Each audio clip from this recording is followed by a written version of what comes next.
The Autoflight system consists of the flight directors, the autothrottle, and the autopilots. You can use them separately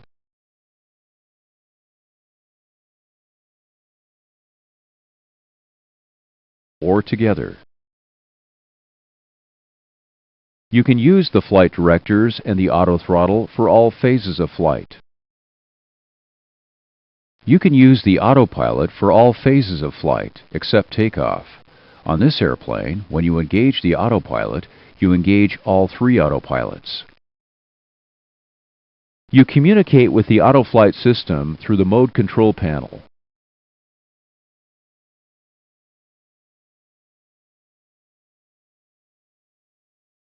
The Autoflight system communicates with you through flight mode enunciations displayed on the top of the PFD.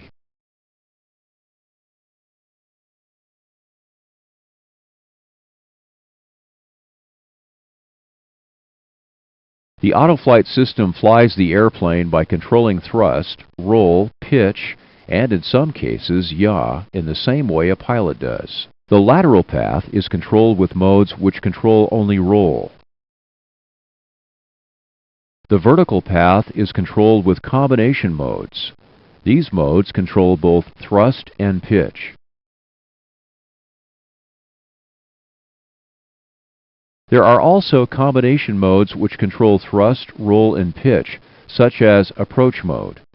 Approach is used to fly a fully automatic approach and landing.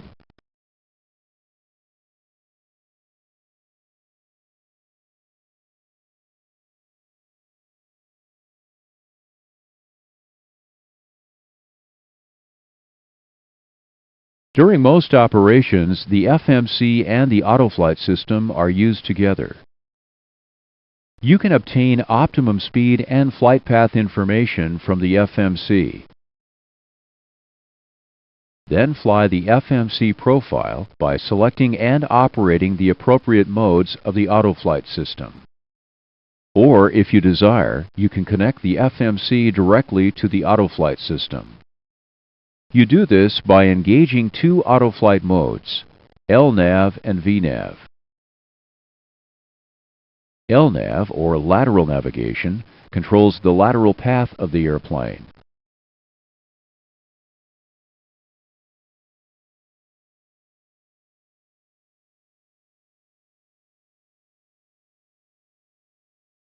VNAV, or vertical navigation, controls the vertical path and the speed of the airplane. When using LNAV and VNAV, the FMC and the Autoflight system will fly the most economical flight profile from climb through descent to your initial approach fix. All you have to do is drink your coffee and monitor the system.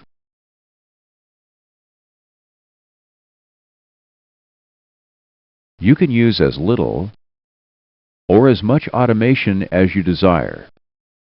You, the pilot, must determine the appropriate level of automation for the flight conditions.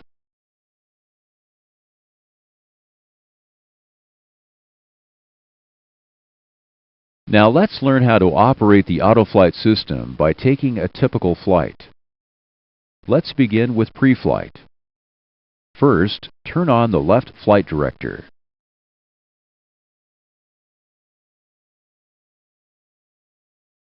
When turned on, the Flight Director command bars appear and Flight Director enunciates on the left PFD. Autoflight enunciations appear in this area. Flight Director enunciates when the Flight Director is on and the autopilot is not engaged. Flight mode enunciations are shown here. Autothrottle modes are shown here, roll modes are shown here, and pitch modes are shown here. Newly engaged modes are displayed with a green attention box. The box remains for 10 seconds.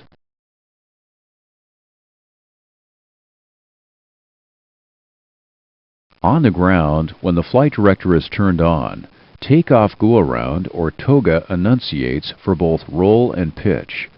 We'll discuss the details of toga mode when we're at the end of the runway for takeoff. The first officer turns on the right flight director.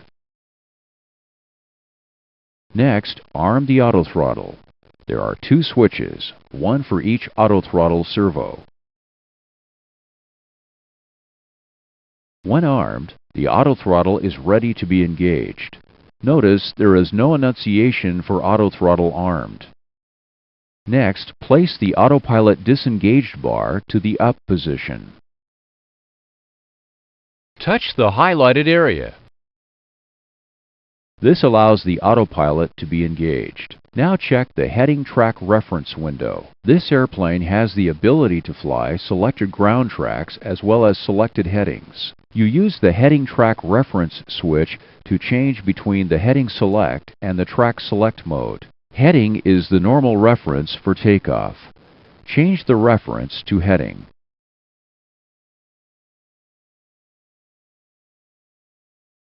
Touch the highlighted area. Touch the highlighted area. Next, set the bank limit selector to auto. Touch the highlighted area. In auto, the bank limit varies between 15 and 25 degrees depending on airspeed. We'll discuss this control in more detail after we get airborne. In addition to the vertical speed mode, this airplane has a vertical mode called flight path angle. We'll use flight path angle later, but for now, use the vertical speed flight path angle reference switch to set the mode to vertical speed. Next, set the altitude increment selector to the auto position. In auto, the knob is rate sensitive. Turning the knob quickly causes the altitude window to change by a greater amount than turning it slowly.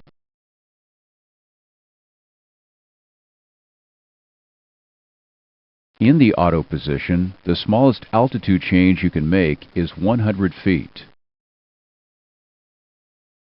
In the 1000 position, the altitude window changes in even thousands of feet, 5,000, 6,000, etc. However, if the reference selector is changed from auto to 1000, the value in the window will not change. For example, set 10,500 feet in the altitude window. Now change the selector to the 1000 position. Notice the window does not change. Now rotate the selector by 1 detent. The window increases to the next even 1,000 feet. Rotate the selector again. The window now increases by 1,000 feet. Now rotate the altitude increment selector back to auto. You just received your final load sheets from dispatch and obtain your clearance. Now use the IAS Mach selector to set V2 in the IAS Mach window. LNAV and VNAV can be armed on the ground. Arm both modes now. Armed modes are displayed in white. Your initial heading after takeoff is 130 degrees. Use the heading track selector to set 130 degrees in the heading track window.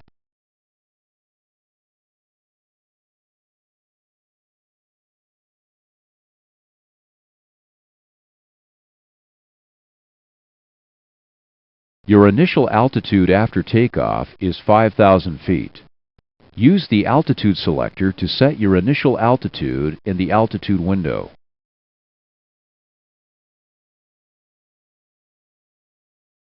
This completes the pre-flight of the Autoflight system. Here is a summary of the Autoflight pre-flight that you can do before you have your papers and clearance.